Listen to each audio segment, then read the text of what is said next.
All right, ladies and gentlemen, welcome back to the channel. We are talking about the Los Angeles Lakers in tonight's video. We got free agency right here. We just had the NBA draft. I think the Lakers actually had one of the best drafts you possibly could have asked for, having the 17th overall pick, drafting Dalton, and then you went Bronny in the second round, 55th pick.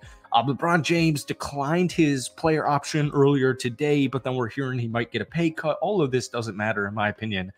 The Lakers are going to make a move.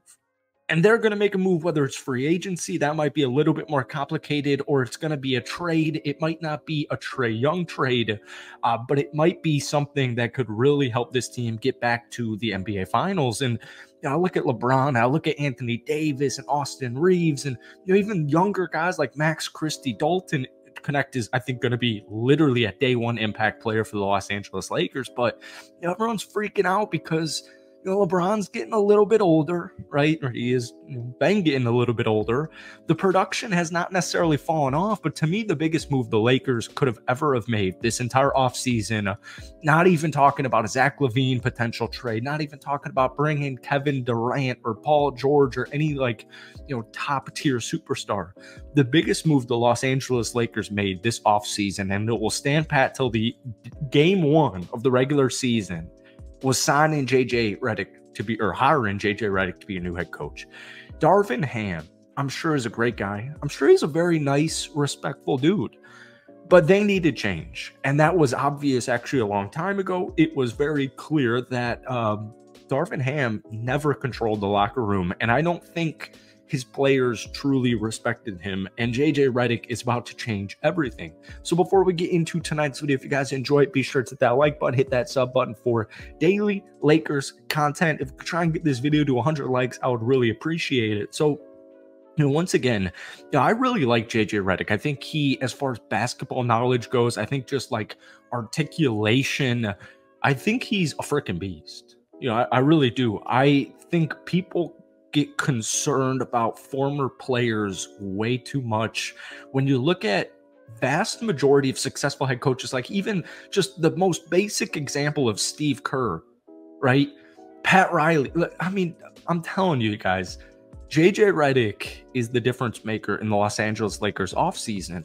But even looking into some of these trades, we're about to talk about this draft because DAngelo Russell is going to, or he picked up his player option earlier today. So he is now the Lakers' best trade asset.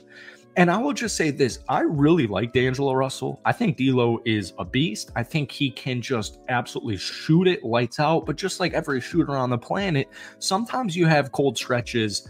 The Lakers just need a little bit more. And my issue is not D'Lo himself. It's just unfortunate that he's the best dangler as far as value goes because he's 28 years old. He's playing on an expiring contract, but he's coming off back-to-back solid seasons. He's averaged 18 points, 41% from downtown, 6.5 assists per game in 147 games since the start of the 2022-2023 season. So, I'm seeing some like mock trades, and we're about to talk about mock trades here in just a second. But like D'Lo, JHS for Colin Sexton and Walker Kessler, I would do a trade like that every freaking day. The Lakers don't need a Trae Young. They don't need a Zach LaVine necessarily, but I just want a solidified scorer.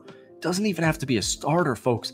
I just want a solidified scorer, especially on my bench. But we know the Lakers have three-point issues. They did last season. Dalton's going to help that a lot. So let's just talk about him real quick.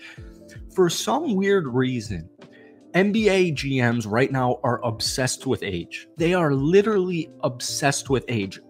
Zach went #1 to the Atlanta Hawks, one of the youngest kids. Dalton is 23 years old. He was a freaking beast at Tennessee last season. This is a guy who started his college basketball career at JUCO, went to Northern Colorado in the Big Sky Conference, my former alma mater, not my alma mater, but I went to Southern Utah. It's the same conference with Weber State, or it used to be with Damian Lillard, whatever. Dalton ends up transferring to Tennessee for his final year of college basketball.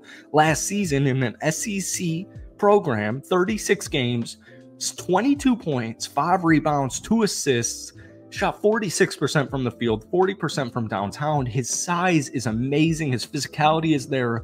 Dalton is a guy who just literally slipped because of age. This was a projected top 10 unanimous pick. Like, folks, top 10 unanimous pick here. He's got a great feel for the game. He's got great size for an NBA wing. He can score. I feel really good about this draft pick at number 17. And even just like real quick on Bronny James. Bronny was never supposed to be a miniature LeBron. Bronny was never supposed, even when he went to college, Bronny was never supposed to be this 25 point per game scorer. I will tell you this. I don't know if it'll be right away. It'll probably take a while because he is extremely young. His offensive numbers at USC last season were terrible, 5 points per game. He did shoot 48% on twos, 27% from downtown, 67.6% from the free throw line. I mean, it's just horrible statistics. He went heart surgery less than a year ago. But I think Bronny can just be a contributing member for the role players. But once again, it might not be right away, but I just want to say, like, people are giving LeBron and the Lakers organization so much backlash. Like, folks, LeBron is the best basketball player of all time. The best basketball player of all time. He's lived an unbelievable life. He's literally a billionaire. LeBron, why would you not want to play with your kid? Like, I don't care what the NBA media has to say. I don't care what non-Lakers fans have to say. If you have the ability to play with your kid, I mean, I'm going to take that every freaking day of the week. So let's talk about some ways the Lakers can improve their roster here.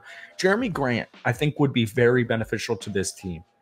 So Yahoo Sports' Jake Fisher reported on Monday that Grant is believed to be another potential addition on the Lakers' wish list. 30 years old, he's a client of Clutch Sports CEO Rich Paul, who also represents LeBron James and Anthony Davis. And over the past 4 seasons, he's averaged 21 points, over 4 rebounds per game, while shooting 45% from the field and 38% from downtown. I just think, once again, the Lakers don't need a Zach LaVine. They don't need a Trae Young. They don't need this like clear superstar in the NBA. That's why you have Anthony Davis. That's why you have LeBron James.